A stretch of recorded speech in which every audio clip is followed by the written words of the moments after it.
కింద మత్తయి సువార్త 16వ అధ్యాయం, మత్తయి సువార్త 16వ అధ్యాయం, మత్తయి సువార్త 16వ అధ్యాయం, మత్తయి సువార్త 16వ అధ్యాయం 21 నుండి 23 వచనాలు చదువుకుందాం. నేను 23వ వచనం మీద మాత్రమే నా దృష్టి పెడతాను. 21 నుండి మనం 23వ వచనంలో ఎందుకు అలాగున యేసయ్య అన్నాడు అనే విషయం మనకు అర్థం కావాలంటే 21 నుంచి మనం చదవాలి.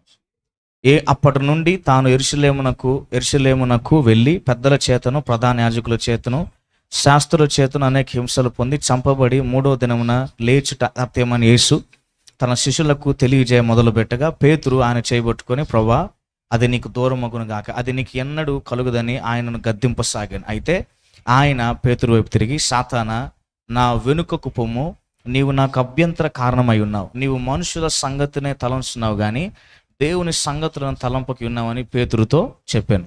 ఇక్కడ మనం గమనిస్తూ ఉంటే 13 నుంచి వాస్తవంగా 13 చదివితే ఒకే వ్యక్తి 2 విధానాలు గమనిస్తాం. మనం చాలాసార్లు నేను చెప్తూ వస్తాను దాని గురించి. ముందు యేసు ప్రభువారు పిలుపుదైన కైసర ప్రాంతం నుండి వెళ్తూ ఉన్నప్పుడు శిష్యులను నా గురించి ఏమనుకుంటున్నారు ప్రజలు అని అడిగితే, అయ్యా నువ్వు పలానా ఇర్మియా ప్రవక్తవని, ఎలీషావని, ఏలియావని అందరు అంటున్నారంటే, ఓ మంచిది, ఇప్పుడు నా గురించి మీరేమనుకుంటున్నారు అని యేసయ్య శిష్యులను అడిగినప్పుడు ఎవరు మాట్లాడలేదు. పేతురుకు మాత్రము ప్రత్యక్షత ద్వారా, అయ్యా నీవు సజీవుడు అయిన దేవుని కుమారుడైన క్రీస్తు అని యేసయ్యతో చెప్పినప్పుడు వెంటనే యేసయ్య ఏమడితే, సిమోన్ బర్యోనా, నీవు ధన్యుడవు, ఇది నీకు నా తండ్రి తెలియచేస్తే తప్ప ఇది నీకు తెలియదు.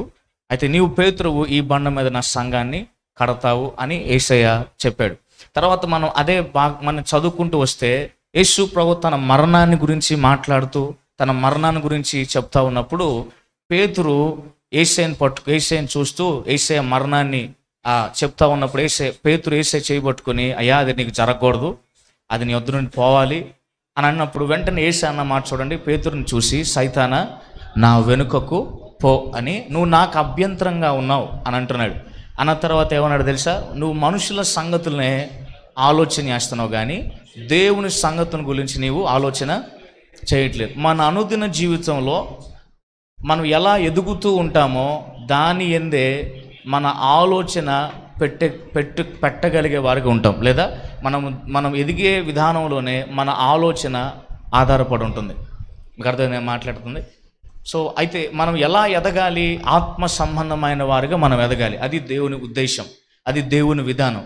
సంఘముగా మనం చేర్చబడిన ప్రతివారు, యేసయ్యను అంగీకరించిన ప్రతివారు ఆత్మ సంబంధి అయిన వ్యక్తిగా బ్రతకాలి, అలా జీవించాలి. అది ఎంతో అవసరం. ఇక్కడ 2 విషయాలు చూస్తున్నాం. ఒకటేమో మనుషుల సంగతులు అన్నాడు. మనుషుల సంగతులు అంటే దేవునిని ఎరగని వారు ఎలా జీవిస్తారో ఆ విధానాన్ని గురించి. ఇప్పుడు వాక్యంలో మత్తయి సువార్త 6వ అధ్యాయంలో యేసయ్య ఏమన్నాడంటే, ప్రార్థన గురించి చెప్పినప్పుడు చెప్పాడు, తర్వాత ఆలోచన గురించి చెప్పినప్పుడు చెప్పాడు. ప్రార్థన గురించి మాట్లాడినప్పుడు, మీరు ప్రార్థన చేయనప్పుడు మీ గదిలోనికి వెళ్ళి తలుపు వేసుకుని రహస్యమందున మీ తండ్రికి ప్రార్థన చేయాలి, అప్పుడు రహస్యమందు చూసిన తండ్రి మీకు ప్రతిఫలమిస్తారు. దానికి పై వచనం ఏమన్నాడు తెలుసా, అన్యజనులు మాట్లాడినట్లుగా వ్యర్థమైన మాటలు పలకటం వలన, వ్యర్థమైన మాటలు పలకొద్దు, ఎందుకంటే వారు అలాగే ప్రార్థన చేయడం వలన వారి ప్రార్థన వినబడింది అని వారు అనుకుంటారు అని అన్నాడు. అర్థమైందా? తర్వాత అదే 6వ అధ్యాయం మనం చదువుకుంటూ వెళ్తే అక్కడ చింతపడొద్దు అనే విషయాన్ని గురించి చెప్తూ, అన్యజనులు తిండిని గురించి, వస్త్రాన్ని గురించి ఆలోచిస్తారు, కానీ దాని గురించిన ఆలోచన మీకు అవసరం లేదు. ఎందుకంటే మీ అవసరం మీ నాలుకకు రాకమునుపే మీ పరలోకమందున తండ్రికి మీ గురించి తెలుసు.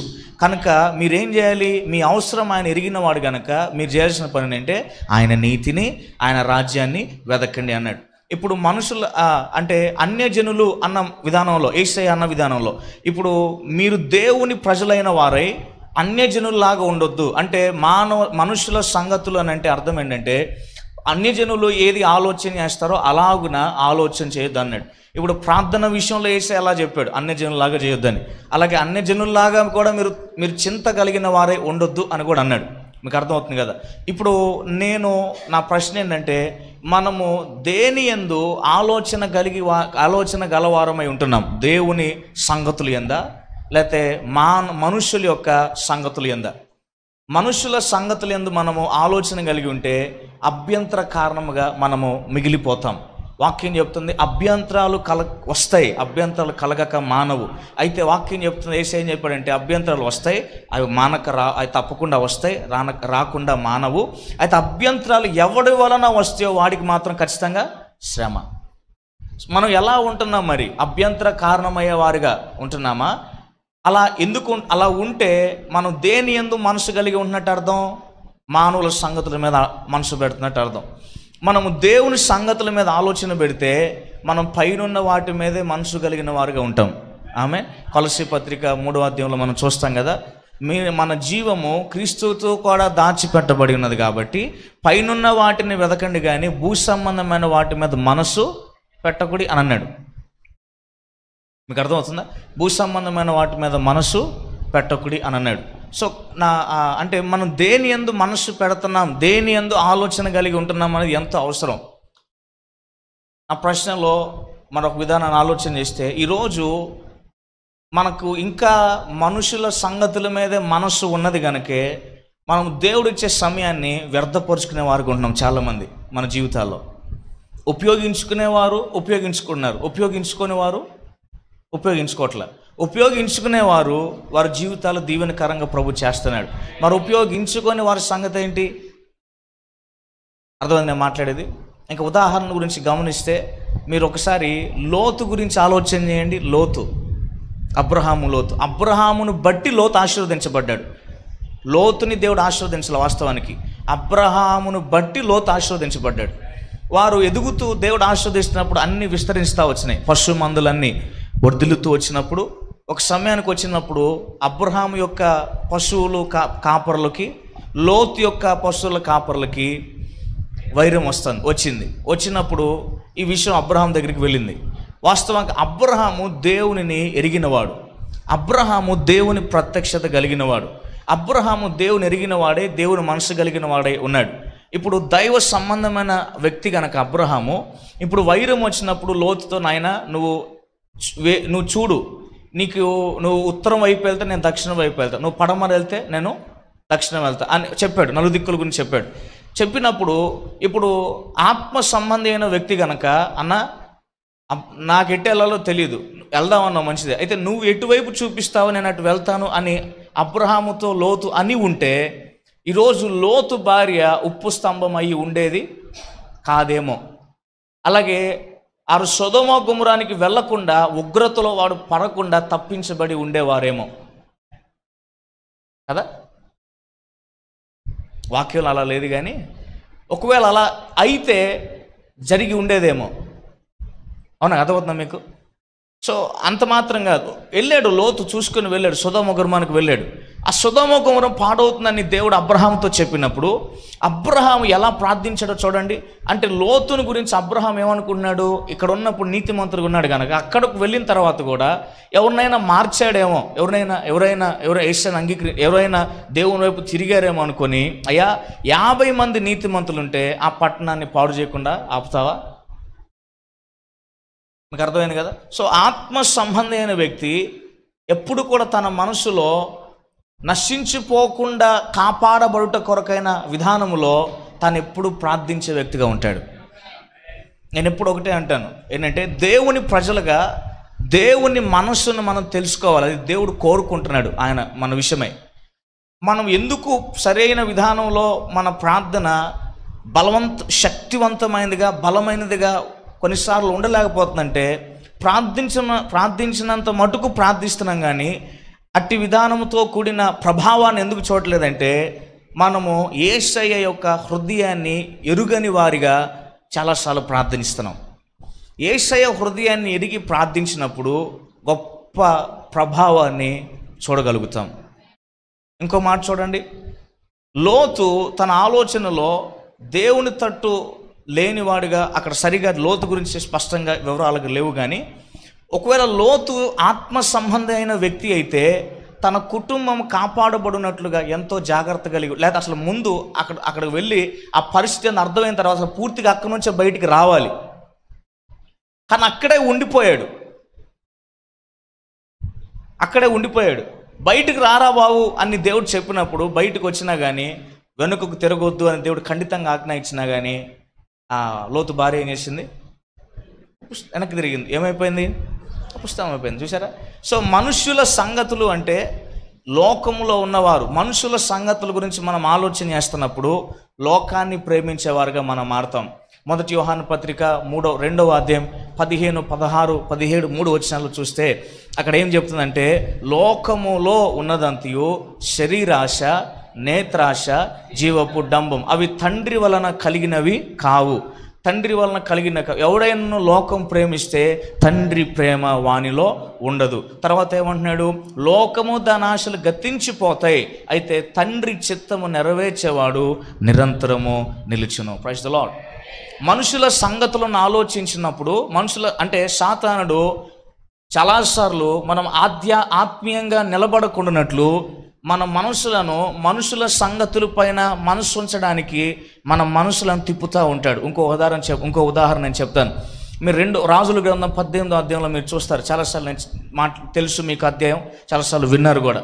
18వ అధ్యాయం 37వ వచనంలో మీరు గమనిస్తే ఏలియా ప్రార్థన చేస్తారు. ఒకసారి చదువుతారా వచ్చిన భాగాన్ని? మొదటి రాజుల గ్రంథం 18వ అధ్యాయం 37వ వచనం.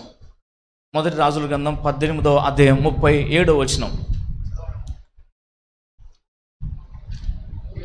యెహోవా నా ప్రార్థన ఆలకించుము, యెహోవావైన నీవే దేవుడివై ఉన్నావు, నీవు వారి హృదయములను నీ తట్టుకు తిరగజేయుదువనియు ఈ జనులకు తెలియనట్లుగా నా ప్రార్థన అంగీకరించు.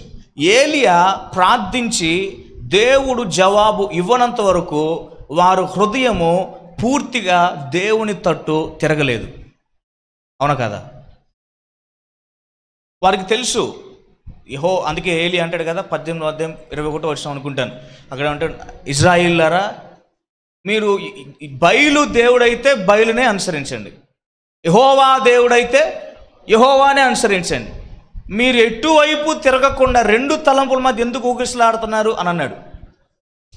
ఎప్పుడైతే నిజమైన దేవుడు ఎవరు అనేటువంటి విషయంలో ఆ సవాలు జరుగుతూ ఉందో, పరీక్ష జరుగుతూ ఉందో, ఏలియా ప్రార్థించి అగ్ని చేత ఈ మాట స్పష్టంగా చెప్పి, దేవా నీవు దేవుడు అని, వారి హృదయాలని తట్టు తిరగజేయవని నేను ప్రార్థన చేస్తున్న ప్రార్థన ఆలకించిన ఏలియా చెప్పి ప్రార్థించినప్పుడు వెంటనే పరలోకం నుండి అగ్ని దిగి వచ్చింది, అది కాలిపోయింది. అప్పుడు వారి హృదయాలు పూర్తిగా దేవుని వైపు.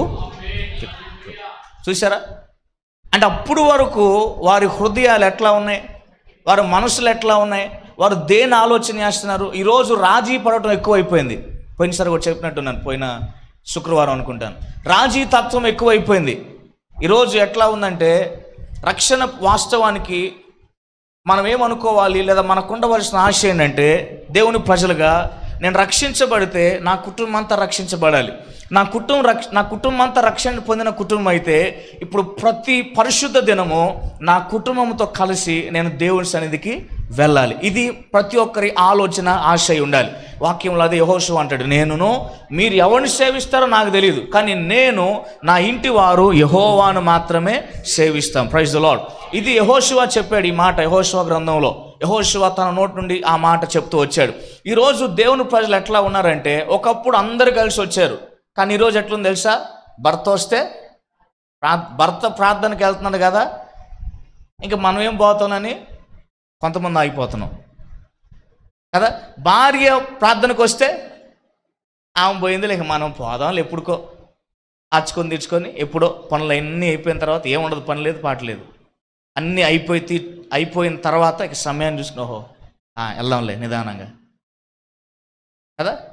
సరే, ఇప్పుడు ఇద్దరు రాకపోకుండా పిల్లల ముందు వచ్చారనుకోండి, తల్లిదండ్రులు అట్లా, అవునా కాదా? ఇప్పుడు అట్లుంది. మనకు ఆదివారం వస్తే పలావులు, చికెన్లు, మటన్లు తినటమే సరిపోతుంది చేసుకొని. ఇక మనం ఎలా ఉండాలి అనే ఆలోచన కలిగి ఉంటున్నాం. ఆలోచన చేయండి. అంటే నేను తిండి విషయాన్ని గురించి తప్పు అని నేను చెప్పట్లా. దేవుడు ఇచ్చాడు, మనం తినాలి, దీవెనది. ఆమేన్. ఆలోచన చేయండి. ఈరోజు ఇట్లా అయిపోయింది. అంటే మన మనస్సు కొన్నిసార్లు దేవుని సంగతుల మీద ఉండకుండా సాతానుడు ఏం చేస్తూ ఉంటాడంటే, మనుషుల సంగతులను ఆలోచించడానికి మన మనసును లాగుతూ ఉంటాడు. అలా మనము మనుషుల సంగతులను ఆలోచిస్తూ ఉన్నప్పుడు ఏం జరుగుతుందంటే, మనమే మన జీవితంలో దేవుని కార్యము జరగకుండా మనం యొక్క అభ్యంతరంగా మనము ఆగిపోతాం. అర్థమైంది నేను మాట్లాడుతుంది? మనమే అభ్యంతరంగా మనమే ఉంటాం. ఇందాక నేను చెప్పాను కదా, అభ్యంతరాలు వస్తాయి, కానీ ఎవరి వల్ల వస్తాయో వానికి. సో మన వలన మనకి శ్రమ కలిగితే మంచిదా? మన జీవితంలో దేవుని వలన మేలు కలగాలి, అది దేవుని ఉద్దేశం. అందుకే ఆయన మేలు చేయవాడు అని వాక్యం చెప్తా ఉంది. ఆయన మంచి చేసేవాడు, మేలు చేసేవాడు, ఆయన ఆశీర్వదించే దేవుడు, దీవించే దేవుడు, మన ఎడల ఎన్నో ఉద్దేశాలు కలిగిన దేవుడై ఉన్నాడు.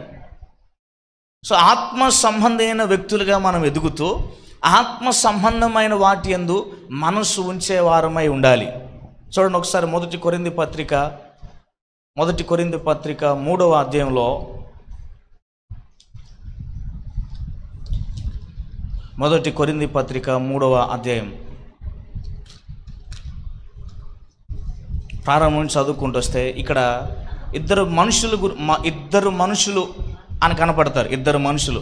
3వ అధ్యాయం ప్రారంభం. సహోదరులారా, ఆత్మ సంబంధులైన మనుషులతో మాట్లాడినట్లు నేను మీతో మాట్లాడకపోతిని. చూసారా, మొదటి మాట ఏమంటున్నాడు? ఆత్మ సంబంధి అయిన మనుషుడు, మొదటి మాట.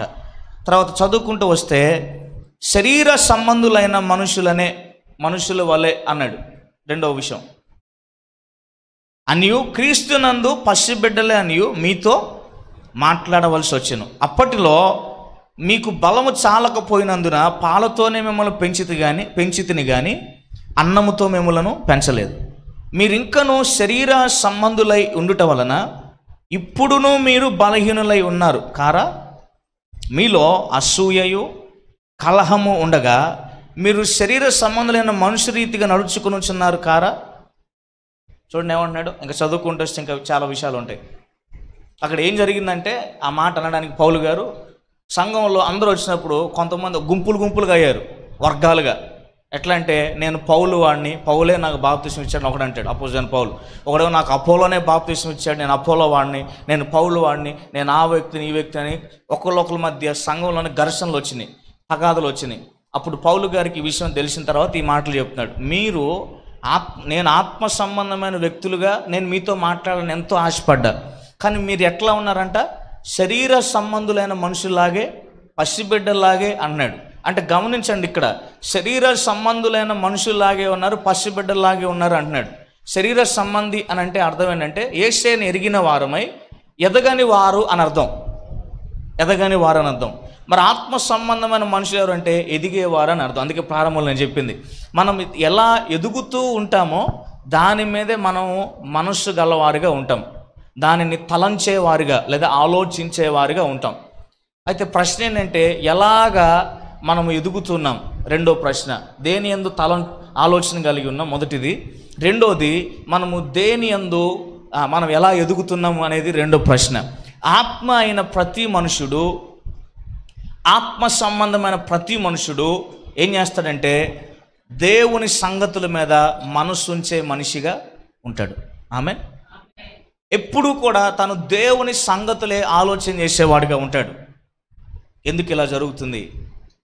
ఎందుకు దేవుడు చేస్తాడు కదా, ఇది దేవుడు చేయగలుగుతాడు కదా, లేదా దేవుడు ఈ వాగ్దానం చెప్పాడు కదా, ఈ వాగ్దానం దేవుడు నెరవేరిస్తే బాగుండిద్ది, ఈ వాగ్దానం దేవుడు చేయగలిగితే బాగుండిద్ది, లేదా ఈ వ్యక్తి పట్ల ఇలాంటి ఆలోచన దేవుడు కలిగి ఉన్నాడు, ఈ ఆలోచన దేవుడు కలిగి ఉన్న ఆలోచన ఈ వ్యక్తి పట్ల ఇలా నెరవేరితే బాగుండిద్ది. అలాగే నా కుటుంబం విషయంలో దేవుడు ఈ ఆలోచన కలిగి ఉన్నాడు కనుక ఈ ఆలోచన నా కుటుంబం పట్ల నెరవేర్చబడాలి. సో ఈ విధానంలో మనం ఆలోచన చేయటం ప్రారంభిస్తాం. మీకు అర్థమవుతుందా? మనము మనము శరీర సంబంధమైన వారమైతే యేసుని అంగీకరించిన కానీ ఎదగలేని వారని అర్థం. అందుకే ఇంకా మనము లోక సంబంధమైన వారిగానే మనము ఆలోచన కలిగి ఉంటాం. మీకు మొదటి విషయం మరలా అర్థమయ్యేటట్టు చెప్తున్నా. మనుషుల సంగతులు అంటే దేవుని ఎరగని వారు. యేసయ్య ఏదైతే చెప్పాడు, అన్య జనులు వలె ప్రార్థన చేయకూడదు, అన్య జనులాగా ఆలోచన చేయకూడదు. ఏం తినాలి, ఏం తాగాలి, నీతిని రాజ్యాన్ని ఇది మన పని, ఆత్మ సంబంధి అయిన వ్యక్తి పని. శరీర సంబంధి అయిన మనిషి లేదా మనుషుల సంగతుల పైన మనసు ఉంచే వ్యక్తి చేసే పని అది. శరీరం గురించి ఏం తినాలి, ఏం తాగాలి అని ఆలోచన చేసే వ్యక్తి. అలాగే ఏం ఏం చేయాలో ఎప్పుడు కూడా ఆలోచన చేసుకుంటూ బ్రతికే వ్యక్తి. ఇంకా మనం వాక్యంలో కొన్ని మాటలు చూస్తే, ఒకడు బాగా మంచిగా పంట పండింది, కొట్లును పడేసి పెద్ద పెద్ద కొట్లు కట్టాడు, ధాన్యము మంచిగా నింపుకున్నాడు. కొడుకుని ఏమనుకుంటున్నాడు? నా ప్రాణమా, తినుము తాగుము సుఖించుము, సంవత్సరములు నీకు గడిచిపోతాయి, నీకు అసలు ఇబ్బంది ఏమీ కూడా లేదు అని అనుకుంటా ఉన్నాడు. వెంటనే యేసయ్య అన్నాడు, వెర్రివాడా, ఈ రాత్రి నీ ప్రాణం పోతే ఏమి లాభం? చూసారా, వాడు అనుకుంటున్నాడు వాడన్నీ సంపాదించుకొని అబ్బా తన ప్రాణంతో. ఇది మీకు అర్థమవుతుంది కదా, మనుష్యరీత్యా మనుషుల సంగతులపై మనసు ఉంచడం అంటే అలాగా. అంటే వారు ఎప్పుడు లోక ఆలోచనలను, లోకాన్ని ప్రేమించేవారిగా, లోక ఆలోచనలను ప్రేమించేవారుగా ఉంటారు. వారే శరీర సంబంధి అయిన వారు. మరి దేవుని సంగతులను ఎందు మనసుంచేవారు ఎవరు అంటే ఆత్మ సంబంధి అయిన మనుషుడు. ఈ ఆత్మ సంబంధి అయిన మనుషుడు ఎప్పుడు కూడా ఆత్మ సంగతులను గురించే ఆలోచన చేస్తాడు. దేవుడు ఒకప్పుడు మనం వాక్యం గమనిస్తే, దేవుని కార్యాలు కంటికి కనబడవు, చెవికి వినబడవు, హృదయానికి గోచరం కానీ ఒకప్పుడు చెప్పబడింది. కానీ వాక్యం స్పష్టంగా చెప్తుంది, ఇప్పుడైతే పరిశుద్ధాత్మ దేవుడు వాటిని మనకు బయలుపరుస్తున్నాడని చెప్తుంది వాక్యం. చూడండి ఆ మాట, 2వ అధ్యాయం 1 కొరింథీ 2వ అధ్యాయం 1 కొరింథీ 2వ అధ్యాయం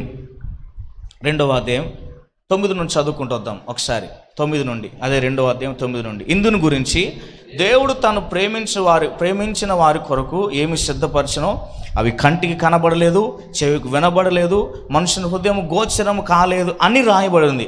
మనకైతే, చూసారా, మనకైతే అంటే పరిశుద్ధాత్మను కలిగిన మనకైతే ఏమంటున్నాడు? అయితే దేవుడు వాటిని తన ఆత్మ వలన ఏం చేశాడంట?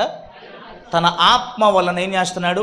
సో ఇప్పుడు కంటికి కనబడవు అనడానికి లేదు, చెవికి వినబడవు అనడానికి లేదు, హృదయానికి గోచరం కాలేదు అనడానికి. ఎందుకంటే పరిశుద్ధాత్మ దేవుని వలన మనకు స్పష్టంగా ఏం చేయబడుతుంది? బయలుపరచబడుతుంది. ఆమేన్, హల్లెలూయా. అర్థమవుతుందా? ఆత్మ సంబంధమైన వ్యక్తి దేవుని సంగతుల మీద మనసు ఉంచడం ద్వారా దేవుడు ఏది చేయాలనుకుంటున్నాడో అది మరుగుపరచక, అది బయలుపరిచి, దాన్ని మనకు స్పష్టంగా తెలియచేసి అది మన జీవితంలో జరిగించగల దేవుడై ఉన్నాడు. ఆమేన్, అర్థమవుతుందా? దేవుడు రహస్యంగా ఏది కూడా చేయడు. అర్థమవుతుందా? సో అలాగే మన రోమా పత్రిక 8వ అధ్యాయంలోకి 5 నుండి చదువుకుంటూ వస్తే అక్కడ అంటాడు, శరీరానుసారులు శరీర విషయము పైన మనస్సు పెడతారు, ఆత్మానుసారులు ఆత్మ విషయముల మీద మనస్సు పెడతారు. శరీరానుసారమైన మనస్సు మరణము, ఆత్మానుసారమైన మనస్సు జీవమును సమాధానమునై ఉన్నది. ప్రైజ్ ది లార్డ్, హల్లెలూయా. చూసారా, మీకు అర్థమవుతుందా? మనుషుల సంగతులు అంటే శరీరాన్ని ప్రేమించేవారు, మరొక లోకాన్ని ప్రేమిస్తారు. యేసుని అంగీకరించి ఉన్నప్పటికీ వారు పూర్తిగా ఆత్మ సంబంధమైన వారిగా ఎదగరు. ఇంకా మనుషుల సంగతులనే ఆలోచన చేస్తూ శరీరానుసారమైన మనసుతో బ్రతుకుతూ ఉంటారు. ఆ వ్యక్తి శరీర సంబంధి అయిన వాడు. మనుషుల యొక్క సంగతులనే ఆలోచన చేస్తాడు. ఆ వ్యక్తి రక్షణ పొందని వాడంటే రక్షణ పొందినవాడే. అంటే కొన్నిసార్లు మీకు మాట అర్థమవుతుంది కదా, అంటే ఎదిగినప్పుడే మనం పరిపక్వతతో ఏది ఆలోచన చేయాలో ఏది ఆలోచన చేయకూడదో మనము గ్రహించగలిగే వారుగా ఉంటాం. మనం పరిపక్వత చెందకుండా ఎదగకుండా ఉన్నంత వరకు, పసిబిడ్డల్లాగే ఉన్నంత వరకు ఇంకా మనలో ఉన్న శరీర సంబంధమైనది చావదు. ఇంకా చాలామంది జీవితాల్లో అది చావలేదు గనకే మనుషులు నీ గురించి ఏమనుకుంటున్నారు అనేదే ఆలోచన చేస్తున్నావు, కానీ అసలు దేవుడు నీ గురించి ఏమనుకుంటున్నాడనే ఆలోచన నీకు. ఈరోజు నేను రాలేకపోయాను, నేను పోగొట్టుకున్నాను, ఈరోజు దేవుడు ఏం మాట్లాడాడో, ఈరోజు దేవుడు మాట్లాడిన దానిలో నాకు అవసరమైంది ఏమైనా ఉందేమో, అయ్యో నేను పోగొట్టుకునేటువంటి మనసు మనకు పన్నుందయ్యా, అందుకే వెళ్ళా. ఎంత సులువుగా చెప్తాం మనం. అమ్మా ఏంది రాలా అన్నయ్య, అదన్నయ్య, ఇదన్నయ్య, అక్కడికి వెళ్ళానా ఎక్కడికి వెళ్ళి ఎంత సులువుగా చెప్తాం మనం. నేను అనుకుంటాను అప్పుడప్పుడు, నాతో పిల్లలు వస్తూ ఉంటారు కదా, అక్కడ పట్లవీళ్ళలో కానీ లేదా తేరాల్లో కానీ, లేకపోతే పిల్లలు అప్పుడప్పుడు నాతో పాటు రానప్పుడు నేను అనుకుంటాను, ఎవరైనా ఆదివారం రాకపోతే వీళ్ళకి ఆలోచన రాదా అనిపించింది. నాకు అనిపించింది. మీకు వచ్చిందో రాదు నాకు తెలియదు, మీతో నాకు అనవసరం. కానీ నేను ఆలోచన చేసే విధానం చెప్తున్నా. నాకు అనిపిస్తుంది అప్పుడప్పుడు నా మనసుకి, అరే ఈరోజు ఆదివారమే, నేను పోగొట్టుకున్నాను కదా, ఈరోజు నిజంగా దేవుడు నాతో ఏం మాట్లాడి ఉంటాడు, అసలు నేను అది వినలేదే, నేను పోగొట్టుకున్నానే అనే ఆ బాధ లేకపోతే ఆశ వారిలో ఉండదా అని నాకు అనిపించింది అప్పుడప్పుడు. మరి అది మీకు ఉంటుందో లేదో నాకు తెలియదు, కానీ కొంతమంది రాకపోతే అట్లా అనిపిస్తూ ఉంటుంది నాకు. గమనించండి, ఎందుకు అంటున్నానంటే ఆత్మ సంబంధమైన ప్రతి వ్యక్తి ఎప్పుడు కూడా దేని మీద మనసు పెడతాడు? ఆత్మ సంబంధమైన వాటి మీద పెడతాడు. ఏది దేవుడు చేయడానికి ఇష్టపడుతున్నాడు అది పోగొట్టుకోకుండా ఖచ్చితంగా దాన్ని పొందడానికి దాన్ని మిస్ అవ్వకుండా కాపాడుకుంటూ వస్తాడు, దాన్ని పొందుకుంటూ వస్తాడు. అది ఆత్మ సంబంధమైన వ్యక్తి చేసే పని. అందుకే ఇందాక అబ్రహాం గురించి నేను చెప్పింది ప్రారంభంలోనే. అబ్రహాం ఆత్మ సంబంధమైన వ్యక్తి గనక, తనకు దేవుని ప్రత్యక్షత ఉన్నది గనక లోతును అడిగినప్పుడు లోతు అన్న నువ్వే చెప్పు అని అనుంటే లోతు పరిస్థితి ఈరోజు దారుణమైన పరిస్థితిగా ఉండేది కాదేమో. మనం ఆత్మ సంబంధమైన వారుగా ఎదగలేకపోతున్నాం గనక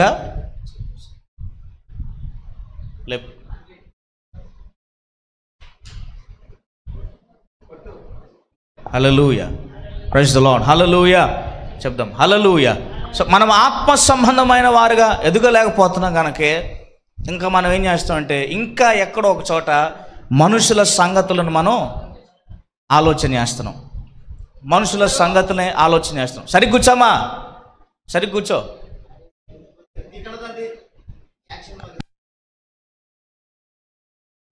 హల్లెలూయా.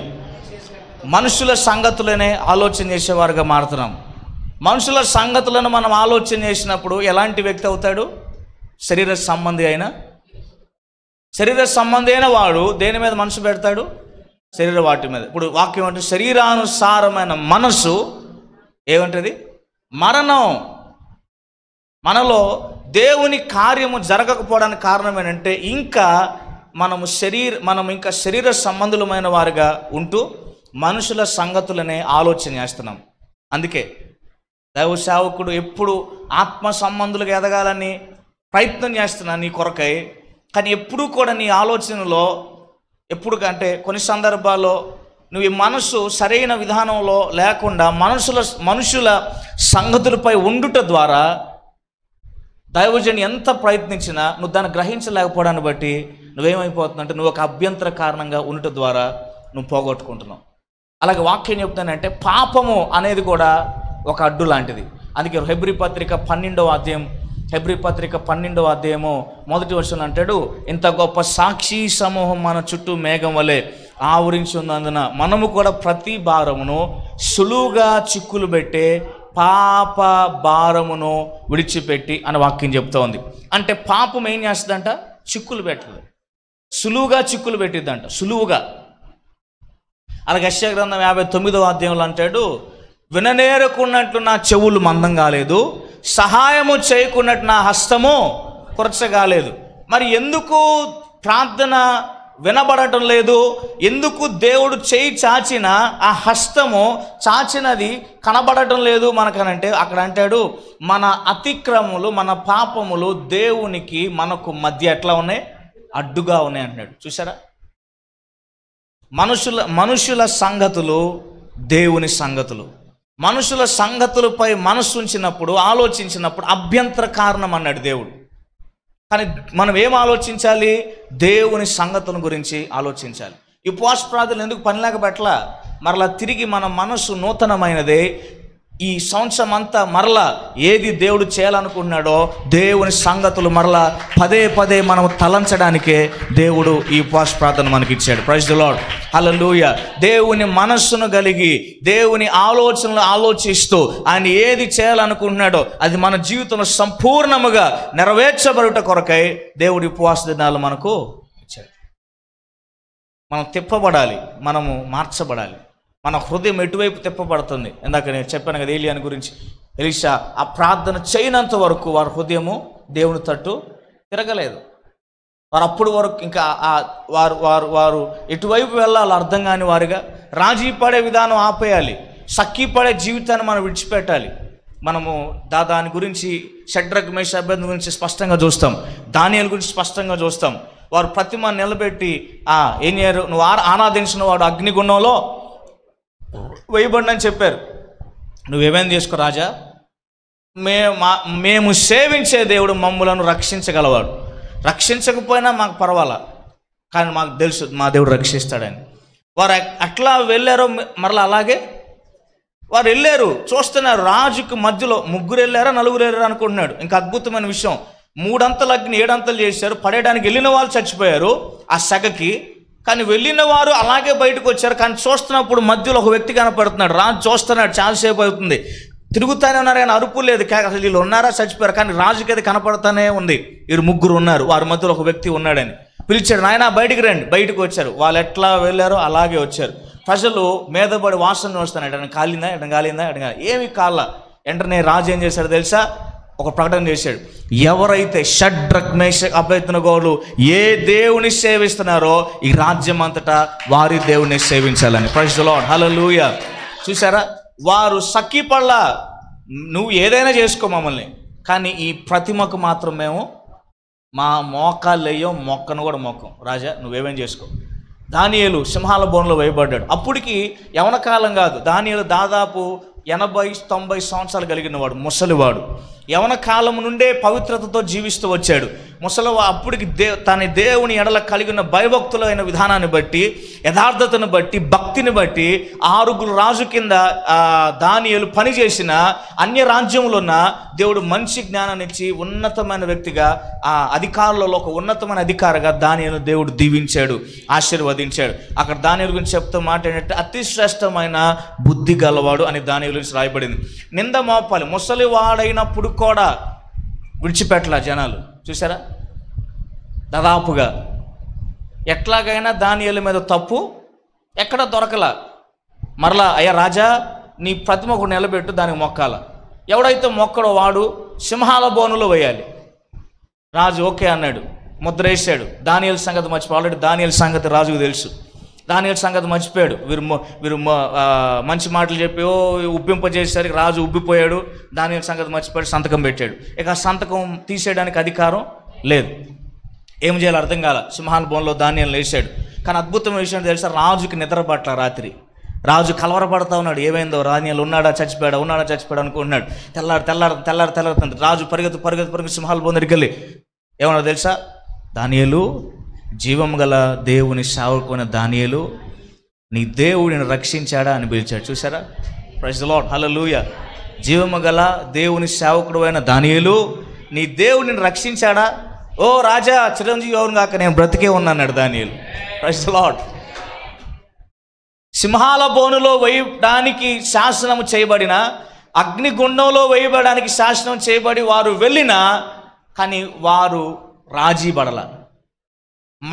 మనుషుల యొక్క సంగతులను ఆలోచించిన ప్రతిసారి మనం రాజీ పడాల్సిందే. మరలా చెప్తున్నా, ఎందుకంటే రాను కాలంలో రాజీ పడే తత్వం ఎక్కువైపోయింది. వాస్తవం నేను చెప్పేది. ఆయన వెళ్తున్నాడు ఇంక మనం వెళ్ళేదేముందిలే అనుకుని జీవించే పరిస్థితులు వస్తాయి. మీరు చూస్తారు దాన్ని. ఈ మాట వాస్తవం. అయితే అందుకే ముందుగానే దేవుడు హెచ్చరిస్తున్నాడు, మనుషుల సంగతులపై మనస్సు పెట్టకూడదు. ఒకవేళ నేనన్న ఈ మాట మీ భర్తల నోటి నుండి కూడా మీరు వినే ఉంటారు. ఇప్పుడు నేను ఇందాక అనింది, ప్రార్థనకు రాయి అంటే నువ్వు వెళ్ళి నేను వస్తాలే అని ఆయన రాకుండా అటడు తిరిగి ఇంటికి వచ్చిన రోజులు ఈ రోజు కూడా ఉండి ఉంటాయి.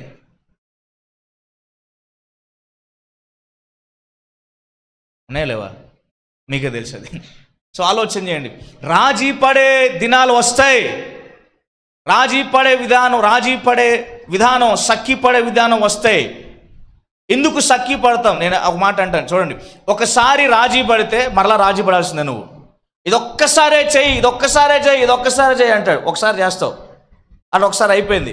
మరలా ఏమంటాడు, ఇంకో సందర్భం వచ్చింది, మరలా ఇంకోసారి అప్పుడు ఎన్నోసారి రెండోసారి వాక్యం చెప్తుంది ఇద్దరు ఏకీభవిస్తే అడుగుతారు, అది ఇద్దరు నోటు నుండి వచ్చిన మాట. సో ఇప్పుడు 2 సార్లు చేస్తావు కాబట్టి స్థిరం అయిపోయింది. అది 2 సార్లు చేస్తావు, ఏమైపోయింది అది అంతే. ఇప్పుడు ఆల్రెడీ 2 సార్లు చేసావు కదా, 2 సార్లు చేసిన వాడికి నేను చేయను అన్నావు అనుకో, 2 సార్లు చేసిన జయవా ఒకసారి నేను 14 మేము బతిలాడడం అంటారు. నువ్వు ఆల్రెడీ మళ్ళీ 3వసారి అయిపోద్ది. తండ్రి కుమార పరిశుద్ధాత్మ అయిపోయినట్టే. చూసారా? అందుకే ఒకసారి మనం రాజీ పడితే మరలా రాజీ పడాల్సిందే. సో రాజీ పడే తత్వం మనలో ఉండకూడదు. దానియేలు, షడ్రక్, మేషక్, అబేద్నెగోలు, దానియేలు ఎలాంటి పరీక్షలోకి వెళ్ళినా వారు రాజీ పడిన వారికి ఉన్నారో మనము కూడా అలా ఉండాలి. వారు మాటలు గమనించండి. రాజా, నువ్వు మమ్మల్ని అగ్నిగుండంలో వేసినా పర్వాలా, మా దేవుడు మమ్మల్ని రక్షిస్తాడు, మా దేవుడు నన్ను కాపాడుతాడు. నాకు తెలుసు రాజా, అది మాకు తెలుసు. నువ్వు రాజువే కావచ్చు, నేను గౌరవిస్తున్నావు, కానీ మా దేవుడు సర్వశక్తి గలవాడు, మమ్మలను రక్షించగలిగిన సామర్థ్యం కలిగిన వాడు. అందుకే అగ్నిలో పడి వెళ్ళిన జ్వాలలు నిన్నేమి చేయవు, కాల్చలేవు. నీళ్ళలో పడి వెళ్ళినా నీవు మునిగిపోవు, జలములు నిన్నేం చేయలేవు. పాట కూడా ఉంది కదా, చూసారా? అంత అద్భుతమైన. అందుకే మనం ఏం ఆలోచన చేస్తున్నాం ఈరోజు? నా ప్రశ్న ఒకటే, ఈరోజు ఎలా ఎదుగుతున్నాం మొదట, అలాగే దేని యందు మనము ఆలోచన కలిగి ఉన్నాం? మనుషుల సంగతులన, దేవుని సంగతులన? మనుషుల సంగతులు ఆలోచన చేస్తే వాడు ఎలాంటి వాడంటే శరీర సంబంధి అయిన మనుష్యుడు. శరీర సంబంధి అయిన వాడు లోకాన్ని ప్రేమిస్తాడు. లోకములో ఉన్నది శరీరాశ, నేత్రాశ, జీవపు డంబం. లోకము పాడైపోయిద్ది, లోకము పతనమైపోయిద్ది. లోకమును ప్రేమిస్తే యేసే ప్రేమ మనలో ఉండదు. లోకాన్ని ప్రేమిస్తే మనకు ఎలాంటి ఉపయోగం ఉండదు. దేవుని సంగతులను ఆలోచించేవాడు ఆత్మ సంబంధి అయిన వ్యక్తి. ఆత్మ సంబంధమైన వ్యక్తి దేవుని నీతిని వెతికే వ్యక్తిగా ఉంటాడు, దేవుని రాజ్యాన్ని వెతికే వ్యక్తిగా ఉంటాడు. అలాగే దేవుని సంగతులు ఎరిగి ఉండే వ్యక్తి ఎప్పుడు కూడా ఆత్మ సంబంధమైన మనస్సు కలిగిన వ్యక్తిగా ఉంటాడు. ఆత్మ సంబంధమైన మనసు ఏంటది? జీవమై ఉంటుంది. Praise the lord. కనుక మనుషుల సంగతులను మనం ఆలోచింపక దేవుని సంగతులను ఆలోచింపగలిగిన మనస్సును పరిశుద్ధాత్మ దేవుడు మనకు అనుగ్రహించును గాక. మనం ఆత్మ సంబంధమైన మనుషుల వలె ఎదిగే ఆ దైవ జ్ఞానాన్ని పరిశుద్ధాత్మ దేవుడు మనకు అనుగ్రహించును గాక. ఆమె తలలో ఉంచుదాం, ప్రార్థన చేసుకుందాం. అందరూ తలలో ఉంచుదాం, ప్రార్థన చేసుకుందాం. Praise the Lord. హల్లెలూయా. కృపగల దేవా మీకు స్తోత్రం. దయగలిగిన మా ప్రియ తండ్రి, నమ్మదగిన వాడా మీకు వందనాలు. చేద్దాం అందరం స్వరమెత్తి. ఈ రాత్రి ప్రభు స్పష్టంగా నీతో మాట్లాడితే ప్రార్థన చేయి. యేసయ్య పేతురుతో అంటున్నాడు, పేతురు సైతాను నా వెనక్కిపో అంటూ. నువ్వు అభ్యంతరంగా ఉన్నావు, మనుషుల సంగతులను ఆలోచన చేస్తున్నావు, దేవుని సంగతులను ఆలోచన చేయట్లేదు అన్నాడు. దేని యందు ఆలోచన కలిగి ఉంటున్నాం మనం? మనుషుల సంగతులైతే లోకాన్ని ప్రేమించే వారం, దేవుని సంగతులైతే ఆత్మ సంబంధులైన వారం. ఆత్మానుసారమైన మనసు జీవమై ఉంది, శరీరానుసారమైన మనసు మరణమై ఉంది. మనం అభ్యంతర కారణంగా ఉండకూడదు. దేవుడు మన కొరకు ఏది చేయాలనుకున్నాడు, మన జీవితాలు ఏది చేయాలనుకుంటున్నాడు, అది స్పష్టంగా జరగాలి, అది చేయాలి. దేవుడు చేయాలందరూ ప్రార్థన చేయాలి. సర్వది ప్రార్థన చేయాలి. ఉపవాస దినాలు ఇక కొద్ది దినాలు ఉన్నాయి. ఇక మనుషుల సంగతులు ఆలోచన చేయటం మానేద్దాం. మన జీవితాల్లో దేవుని సంగతులు ఆలోచించడానికి మనం మనసును నిలబెట్టుకుందాం, సరి చేసుకుందాం. చేద్దాం, ప్రార్థన చేద్దాం.